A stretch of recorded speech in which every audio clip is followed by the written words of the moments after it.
tout dans le prologue de la règle de Saint Benoît est organisé autour de cette séquence double, écouter, mettre en œuvre. Et ce matin, Saint Benoît propose d'illustrer cette séquence avec le passage de l'Évangile selon Saint Matthieu qui rapporte la manière dont un homme, dont une personne peut tenir debout en construisant sa maison sur le roc. Et ce roc dont il est question, c'est le Christ, évidemment, le Christ auquel on se rend attentif pour l'écouter comme une fondation de notre propre maison, de notre propre vie.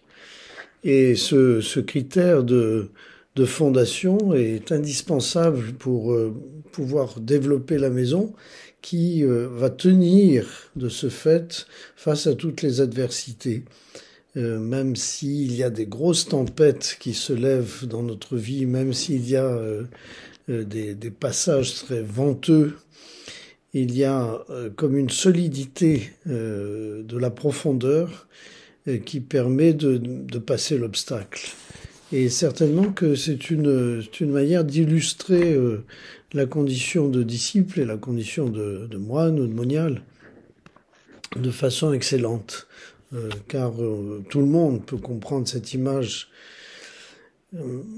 C'est à nous de trouver au jour le jour la capacité de plonger dans ces fondations et de nous tenir à une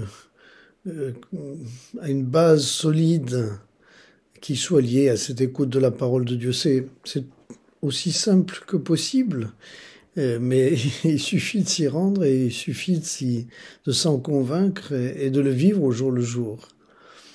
Donc, de cette manière-là, comme le dit Saint Benoît, eh bien, nous pourrons utiliser les jours de notre vie comme des jours dynamiques qui nous permettent de nous convertir, c'est-à-dire d'éviter de construire notre vie simplement à partir de notre imagination, de nos représentations. C'est ce que j'arrête pas de dire depuis le début, mais à partir de notre fondement avec une écoute profonde de la parole de Dieu.